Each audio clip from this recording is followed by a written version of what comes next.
Hello students, welcome back. फिर continue कर रहे हैं हम अपना टॉपिक ब्रांच। अब कंटिन्यू तो करना पड़ेगा ना, काफी सारे क्वेश्चंस हैं, टेक्निकल पार्ट है। अब ब्रांच छोटा सा चैप्टर नहीं है, ब्रांच बड़ा चैप्टर है। जैसे जैसे आप पढ़ते जाएंगे आपको टेक्निकली ब्रांच समझ में आता जाएगा और टेक्निकल से टेक्निकल क्वेश्चन समझ में आने लगेगा। पहले सिंपल लिया, फिर हमने उसमें एक और पार्ट जोड़ा, फिर एक और पार्ट जोड़ा, और आज मैं आपके लिए एक और अच्छा सा न्यूमेरिकल लेकर आ रहा हूं। और इस न्यूमेरिकल में भी आपके लिए वही डेटर गायब है। पिछले न्यूमेरिकल्स में हमारे पास डेटर्स का क्लोजिंग बैलेंस गायब था और इस बार डेटर का ओपनिंग बैलेंस गायब है। और अब हम इस क्वेश्चन को कर लेते हैं स्टार्ट, जिससे कि फटाफट 2 मिनट में सॉल्व कर लेते हैं। क्योंकि सबसे पहले तो परफॉर्मा आप मेंटेन कर लीजिए, जो मैंने बताया था आपको कि भाई सीधा सीधा पहले परफॉर्मा, डेटर अकाउंट का भी और ब्रांच अकाउंट का भी। तो स्टार्ट कर लेते हैं न्यूमेरिकल कि क्या कह रहा है इस न्यूमेरिकल में, समझिए फटाफट। वो कह रहा है messrs Garg brothers invoice goods to their various branches at cost.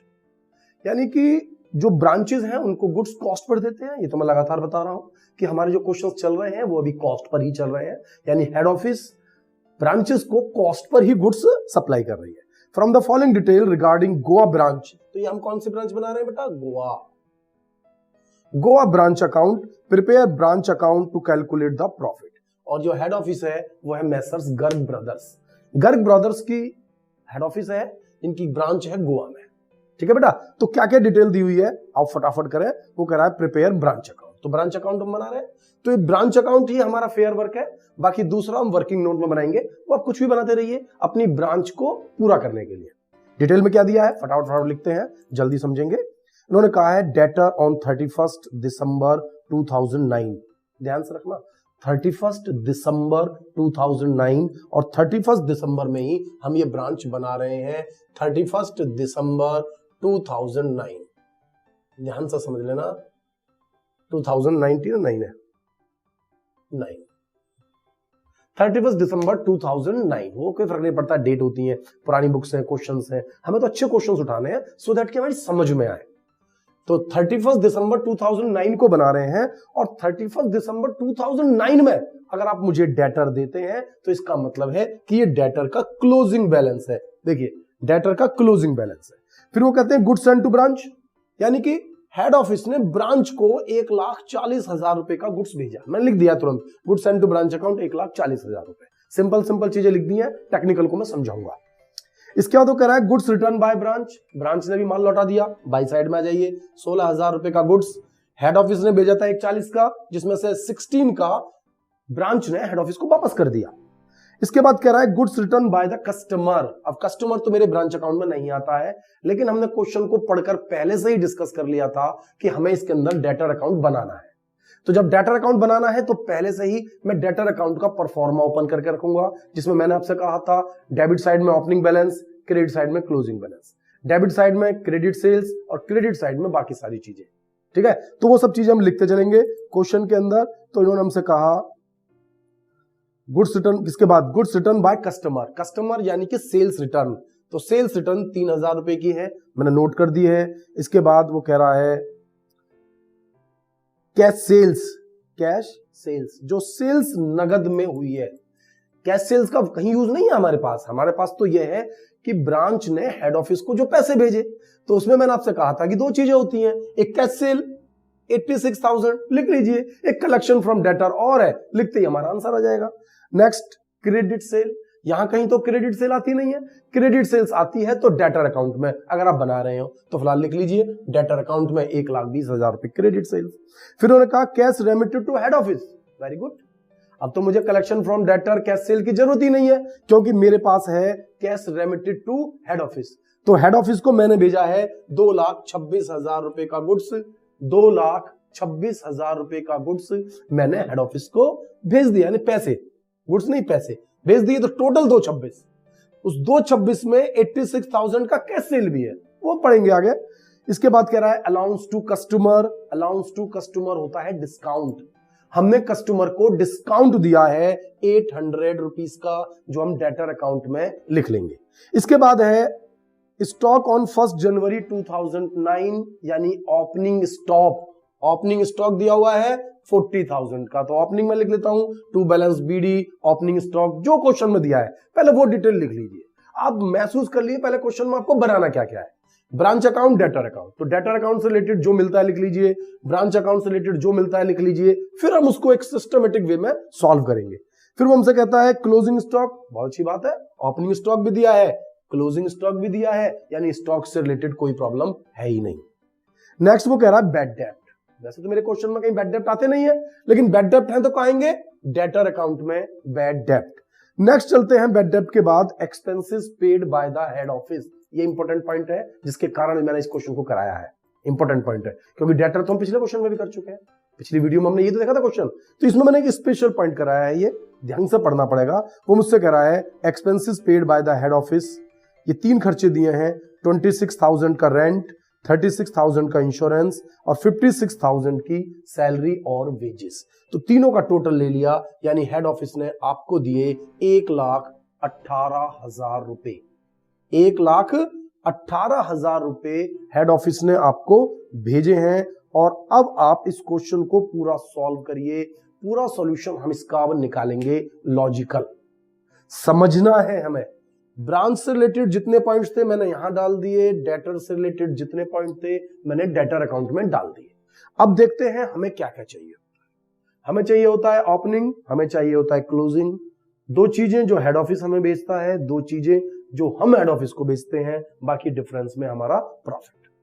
Liability का ओपनिंग क्लोजिंग होता तो वो मुझे बता देता, तो मैंने इस बार ओपनिंग और क्लोजिंग को नहीं लिखा है, लायबिलिटी का ओपनिंग भी हटा दिया है, क्लोजिंग भी हटा दिया है, क्योंकि अभी यूज हो ही नहीं रहा, तो जिस क्वेश्चन में आएगा वहां समझाऊंगा मैं आपको, ठीक है बेटा। तो फिलहाल देखिए अब मेरे पास क्या नहीं है उससे जरा कोशिश करिए। मेरे पास ओपनिंग स्टॉक है, ओपनिंग कैश, क्लोजिंग कैश दोनों ही नहीं है, इसलिए कैश की मुझे कोई जरूरत नहीं है, क्योंकि हेड ऑफिस ने मुझे अलग से कोई पैसा भेजा ही नहीं। देखिए मैंने 3 खर्चे लिखे थे यहां पर, वो तीनों एक्सपेंसेस किए थे, रेंट भी दिया था, इंश्योरेंस भी दिया था, पे किया था मैंने, बाकायदा क्या किया था, पे किया था, तो इसलिए मेरे पास कोई कैश अलग से ऐसे नहीं भेजा कि आप रख लीजिए अपनी मर्जी से खर्च कर लेना, वो पैसा मेरे पास आया ही नहीं, तो कैश का तो कोई बैलेंस मेरे पास है ही नहीं। जो पैसा आया मैंने तो हेड ऑफिस भेज दिया, जो खर्चा हुआ वो हेड ऑफिस ने हमें भेज दिया। तो मेरे पास यहां पर जो एक चीज गायब है वो है डेटर, डेटर का ओपनिंग बैलेंस, क्योंकि क्रेडिट साइड में जो मुझे चाहिए वो हर चीज है, देख सकते हैं goods sent to branch account यानी रिटर्न है मेरे पास, टोटल कितना पैसा ब्रांच ने हेड ऑफिस को भेजा वो लिखा हुआ था, cash remitted to head office, तो कैश कितना भेजा 2,26,000 रुपए। मेरे पास क्लोजिंग कैश भी है, सॉरी क्लोजिंग स्टॉक भी है, क्लोजिंग डेटर भी है, यानी क्रेडिट साइड की हर टर्म मेरे पास अवेलेबल है, केवल और केवल इसको निकाल दूं तो आंसर आ जाएगा। तो ठीक है, तो सबसे पहले मैं क्या करूं, सबसे पहले कलेक्शन फ्रॉम डेटर, यहां तो सब पूरा हो चुका है, यहां नहीं मुझे करना है, लेकिन कलेक्शन फ्रॉम डेटर का इस्तेमाल यहां होगा बैंक, और मेरे पास ये अभी है नहीं, निकाल सकता हूं, कहां से निकाल सकता हूं भाई, मैंने टोटल 2,26,000 रुपए हेड ऑफिस को भेजे, ध्यान से देखना, देखिए 2,26,000 मैंने हेड ऑफिस को भेजे, 2,26,000, जिसमें से 86,000 तो मैंने कैश में बेचा था, माइनस 86,000, बाकी पैसा कहां से आया, बाकी के 1,40,000 रुपए हमें डेटर्स नहीं तो दिए होंगे, तो 1,40,000 रुपए डेटर्स ने दिए होंगे, इसलिए मैंने इसको पहले नहीं लिखा आपको समझाने के लिए कि जो पॉइंट टेक्निकल है वो मैं बाद में आपको समझाऊं। तो मेरे पास 2,26,000 रुपए यानी कि ब्रांच ने हेड ऑफिस को भेजे, तो ब्रांच पर होंगे भी तो सही भाई, उसमें से कह रहा है 86,000 तो कैश सेल कर दिया, और 1,40,000 रुपए डेटर से हमें पैसा मिल गया, टोटल 2,26,000, सही है। अब डेटर गायब है, डेटर निकाल लूं, डेटर पे आ जाइए फटाफट, डेटर अकाउंट देखिए, डेटर में देखूं तो मुझे जो अवेलेबल है वो सब चीज दी हुई है भाई, कैश कितना कलेक्शन हुआ ये इंपॉर्टेंट चीज है, ध्यान रखना, ओपनिंग, क्लोजिंग, क्रेडिट सेल और कलेक्शन, यही 4 चीज इंपॉर्टेंट है। डिस्काउंट हो या ना हो ये इन पे बेस्ड है, बैड डेप्ट हो या ना हो क्वेश्चन पे ही बेस्ड है, सेल्स रिटर्न होना ना होना क्वेश्चन पे बेस्ड है, लेकिन कलेक्शन ना हुआ हो ऐसा संभव नहीं है, ओपनिंग और क्लोजिंग ना हो ये भी मुश्किल काम है, और सेल्स ना हो ऐसा तो हो ही नहीं सकता। तो ये चीजें मेन है, यानी 1 2 3 4 मेन है, बाकी क्वेश्चन में मुझे ऑलरेडी दिया भाई, डिस्काउंट अलाउड भी दिया था अलाउंस टू कस्टमर के नाम से, बैड डेप्ट दिया था, सेल्स रिटर्न दी हुई थी, यानी कि मुझे कलेक्शन मिलते ही ये टोटल इस साइड का आ गया और डिफरेंस करूंगा तो मेरे पास ओपनिंग डेटर आ जाएंगे। टोटल कर लेता हूं फटाफट 140 और 40 180 मैं लिख ही लेता हूं 1,80,000 प्लस 3 और 1 4,400 प्लस 4,400 प्लस 800 टोटल हो गया 185,200 और इसमें से माइनस कर दीजिए माइनस 1,20,000 रुपए तो 65,200। ध्यान से पढ़ लीजिए 65,200 का बैलेंस हुआ 1,85,200। हो गया मेरा क्वेश्चन। यानी कि ये डेटर का जो ओपनिंग बैलेंस था वो मुझे मिल गया। तो डेटर का ये ओपनिंग बैलेंस मैं यहां लिख दूंगा यानी कि 65,200 जो मैं आपको समझाना चाह रहा था बार बार कि आपकी समझ में आ जाए। यानी क्वेश्चन में क्या है, यहां से मैंने कलेक्शन फ्रॉम डेटर निकाला, कलेक्शन फ्रॉम डेटर के थ्रू मैं निकाल पाऊंगा ओपनिंग डेटर। ओपनिंग डेटर यहां लिखूंगा तो मेरा ब्रांच का क्वेश्चन पूरा सॉल्व हो गया ना। लेकिन मैंने आपसे कहा था कि मैंने एक और खास पॉइंट के लिए आपको ये क्वेश्चन कराया है। ध्यान ना, अभी कहा था कि मैंने कि एक्सपेंसेस लिख रहा हूं इसके लिए, खास बात के लिए। तो मैं अब इस पॉइंट को दोबारा से तरीके से एक बार और पढ़ता हूं कि आखिरकार इस क्वेश्चन में क्या दिया हुआ है, जो आपको समझने के लिए मैंने इस क्वेश्चन को लिया है। और वो क्या है, वो कह रहा है expenses paid by the head office. दोबारा देखिए क्वेश्चन के अंदर, expenses paid by the head office rent from 1 January 2009 to 31 January 2010। अरे मुझे तो 31 दिसंबर 2009 तक का ही चाहिए, मेरा अकाउंट तो 9 में क्लोज हो गया। और आप दे रहे हैं जनवरी 2009 से अगले साल के 31 जनवरी 2010 तक का। देखिए चेक करिए, जनवरी 2009 से दिसंबर 2009 12 महीने, फिर अगले साल जनवरी 2010 यानी कि 13 महीने, 13 मंथ हो गए, 12 + 1 13 मंथ हो गए। और 13 मंथ के आपने दिए हैं 26,000 रुपए।